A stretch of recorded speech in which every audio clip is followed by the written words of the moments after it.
My wedding ring disappeared from my dresser. When I asked my husband about it, he looked me straight in the eyes and said I was losing my mind. I thought I was going crazy. Things kept vanishing from our bedroom and my husband kept telling me I was imagining it, that I was stressed, that I needed to relax. He made me doubt myself so much that I started questioning my own memory. But I wasn't imagining anything. He was stealing from me, selling my jewelry piece by piece, while gaslighting me into thinking I was the problem. And when I finally caught him, everything I thought I knew about my marriage shattered in one moment. That wedding ring was my grandmother's. She gave it to me 2 weeks before she died, told me to wear it on my wedding day and think of her. I wore it when I married my husband Tom. I wore it every single day after that. It was the most important piece of jewelry I owned, not because of what it was worth, because of what it meant. When I noticed it was gone, I tore apart our bedroom looking for it, checked every drawer, every jewelry box, every pocket of every piece of clothing. Nothing. I asked Tom if he'd seen it. He said no. Asked why I was freaking out. I told him it was my grandmother's ring, that it was irreplaceable. He shrugged and said I probably misplaced it, that it would turn up, but something in his tone felt wrong. Like he wasn't concerned at all. Like he already knew it wasn't going to turn up. I pushed the feeling down, told myself I was being paranoid, that Tom wouldn't do anything to hurt me. But deep down, I knew someone close to me was lying. 2 weeks later, my gold bracelet went missing. The one my parents gave me for my college graduation. Then a necklace I bought myself after getting my first real job. Then a pair of diamond earrings Tom had given me for our anniversary. One by one, pieces of jewelry disappeared from places I knew I'd left them. Every time I mentioned something was missing, Tom would sigh. He'd give me this look, like I was being dramatic, like I was too much to deal with. He'd say things like, maybe you left it somewhere and forgot, or maybe you should start writing things down if your memory is this bad. Or my personal favorite, are you feeling okay? You've been really scattered lately. His words hurt more than the missing jewelry. He was making me feel stupid, making me question myself, making me think something was wrong with me. And I started to believe him. Started thinking maybe I was losing it. Maybe I was forgetting where I put things. Maybe I needed to see a doctor about my memory. But I stayed silent, didn't push back, didn't accuse him of anything, just quietly accepted that I was apparently going crazy. That's what he wanted me to think. And for a while, it worked. Then I started paying attention, really paying attention. I'd check my jewelry box every morning and take mental notes of what was there. I'd take photos on my phone, document everything. I wanted proof that I wasn't imagining this. I also started watching Tom, noticing his patterns. He'd been staying up late after I went to bed, said he was watching TV or working on stuff for his job, but I'd hear him moving around, opening drawers, going in and out of our bedroom quietly, like he was trying not to wake me. One night, I pretended to be asleep but kept my eyes barely open. I watched him through my lashes as he opened my jewelry box. He looked through it carefully, picked up a bracelet, looked at it under the lamp, then put it in his pocket and left the room. My heart was racing. I wanted to jump up and confront him right there, but I didn't. I needed more than just seeing him take one bracelet. I needed to know what he was doing with everything, where it was going, why he was taking it. So I kept watching, kept recording his late night behavior, kept building evidence, and I waited for the right moment to follow him. That moment came 3 days later. Tom said he had to run errands Saturday morning. He left the house around 10. I waited 5 minutes, then got in my car and followed him. Stayed far enough back that he wouldn't notice, but close enough that I wouldn't lose him. He drove across town to a part of the city I'd never been to. Older buildings, pawn shops, and check cashing places. He parked in front of a jewelry store. Not the kind where you buy engagement rings, the kind where you sell gold when you're desperate for cash. I parked down the street and watched. Tom got out of his car carrying a small bag. He looked around nervously. Then he walked into the store. I waited a few seconds, then got out and moved closer. I stood near the window where I could see inside, but hopefully he wouldn't notice me. He looked around nervously. Then he walked into the store. I waited a few seconds, then got out and moved closer. I stood near the window where I could see inside, but hopefully he wouldn't notice me. Tom was at the counter talking to the owner. He pulled items out of the bag. I recognized them immediately. My bracelet, my necklace, my grandmother's ring. He was selling my jewelry, actually selling it. I heard him through the door that was slightly open. He said, "Sell it fast. I need the cash today." The owner examined each piece, started making offers. Tom nodded and took the money without hesitating, without any guilt or hesitation. Just took cash for jewelry that wasn't his, that belonged to his wife. That meant something to me. I stood there frozen. My body felt numb. I couldn't process what I was seeing. My husband was stealing from me, had been stealing from me for weeks, taking pieces of my life and selling them for cash.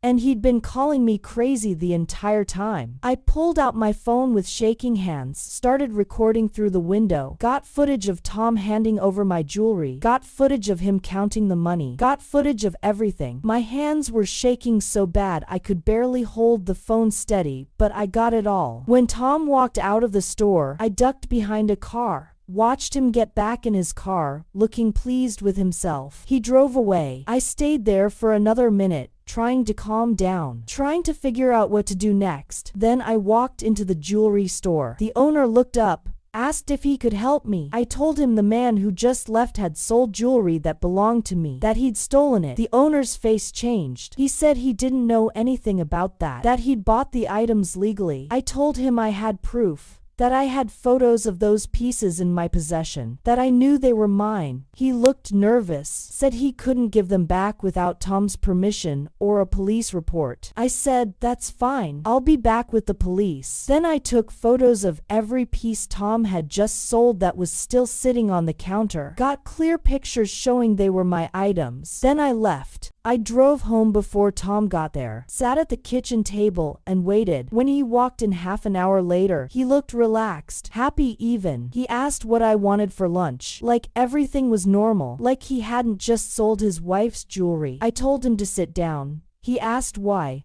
I said we needed to talk. He rolled his eyes but sat, asked what was wrong now, like I was always making problems, always being difficult. I asked where he'd been. He said running errands. I asked what kind of errands. He said just stuff, paying bills, getting gas, boring stuff. I asked if he went anywhere else. He said no. Why? I pulled out my phone, opened the video I'd recorded, hit play, watched his face as he realized what he was seeing. The video showed him clear as day in that jewelry store, showed him selling my jewelry, showed him taking cash, showed everything. His face went white, then red. He started stammering, trying to come up with an explanation, said it wasn't what it looked like. I asked what it looked like then. He didn't have an answer. He tried every excuse, said he was going to tell me, said he needed the money for a surprise for me, said he was planning to buy everything back. None of it made sense. None of it explained why he'd been calling me crazy for weeks while secretly robbing me. I asked him why he needed money. We both had jobs. We weren't struggling financially. He got quiet. Then he admitted he had debt I didn't know about. Gambling debt. He'd been betting on sports online and losing. Owed people money. Was scared they'd come after him. So he started taking my jewelry to pay them off. I asked how much he owed. He said $15,000. I asked how much of my jewelry he'd sold. He said most of it. Almost everything valuable I owned was gone, sold to pay for his secret gambling problem. I asked why he didn't just tell me, why he lied and made me think I was losing my mind. He said he was ashamed, that he didn't want me to know he'd messed up, that he thought he could fix it before I found out. So he took the easy way out, stole from his own wife and gaslit her when she noticed. He started crying, said he was sorry, that he'd made a huge mistake, that he'd do anything to make it right. Then he asked me not to tell anyone, said if his family found out or if people at work found out, it would ruin him. He actually had the nerve to ask me to protect him after what he'd done. I didn't protect him. I called the police and filed a report, told them everything, showed them the video. They went to the jewelry store and confirmed Tom had sold items that belonged to me. They charged him with theft. He was arrested at work the next day. I also went to the bank and separated all our accounts. Made sure he couldn't access my money, changed the locks on our apartment, started divorce proceedings. I wasn't going to stay married to someone who stole from me, who lied to me, who made me think I was crazy to cover his own crimes. I called his parents and told them what happened. They were shocked, said they'd suspected Tom had a gambling problem but didn't know it had gotten this bad. They apologized for their son, said they'd help me get my jewelry back if possible. I appreciated that, but I didn't want their help. I wanted Tom to face the consequences of his actions alone. I managed to get some of my jewelry back. The pawn shop owner was cooperative once police got involved, but my grandmother's ring was already gone, sold to someone else. I'd never get it back. That hurt more than anything else Tom had done. He'd sold something irreplaceable, something I could never get back. And he did it without thinking twice. The divorce took 4 months. Tom tried to fight it at first, said we could work through this, that he'd go to therapy for his gambling, that he'd earn back my trust. But I was done. You don't come back from stealing your wife's jewelry and gaslighting her for weeks. I walked away from that marriage with my dignity intact, with my sanity intact, with the knowledge that I wasn't crazy, that my instincts were right, that when something feels wrong, it usually is. To anyone watching this who's being told they're imagining things, or being too sensitive, or losing their mind, listen to me. Trust yourself. If something doesn't feel right, it probably isn't. Don't let anyone make you doubt your own reality. Don't let anyone gaslight you into thinking you're the problem when they're the one lying. Tom stole from me, but more than that, he tried to steal my sense of reality, tried to make me think I couldn't trust my own memory. That's a different kind of theft. And in some ways, it hurt worse than losing the jewelry. I'm rebuilding now. I have a new apartment, new locks, new bank accounts, new life. I'm dating again, slowly, carefully, with much better judgment about who I trust. I learned that marriage doesn't automatically mean someone has your best interests at heart. That sometimes the person sleeping next to you is the one stealing from you. I also learned to document everything, to trust my gut, to not stay quiet when something feels wrong. If I'd confronted Tom earlier, maybe I would have saved some of my jewelry, but I was scared of being wrong, scared of accusing him unfairly, scared of ruining our marriage over suspicions. Now I know that protecting yourself is more important than protecting someone else's feelings, especially when that someone is actively hurting you. My grandmother's ring is gone. I'll never get it back, but I got something more valuable. I got proof that I wasn't crazy, that my reality was real, that I could trust myself, and I got away from someone who saw me as nothing more than a source of money to fuel his addiction. Tom called me crazy, but the only crazy thing I did was stay as long as I did. I should have left the first time he made me doubt myself, the first time he dismissed my concerns, the first time he chose his lies over my peace of mind. But I know that now, and I'll never make that mistake again. If you're in a relationship where someone makes you feel crazy, where things don't add up, where you're constantly being told you're imagining things, get out. Document everything. Protect yourself. And don't wait for proof to trust what you already know in your gut. I waited for proof, and by the time I got it, I'd already lost things I can never replace. Don't be like me. Trust yourself sooner. Leave faster. Protect your peace before someone steals it piece by piece while calling you crazy for noticing. Subscribe if you've ever been gaslit by someone who claimed to love you.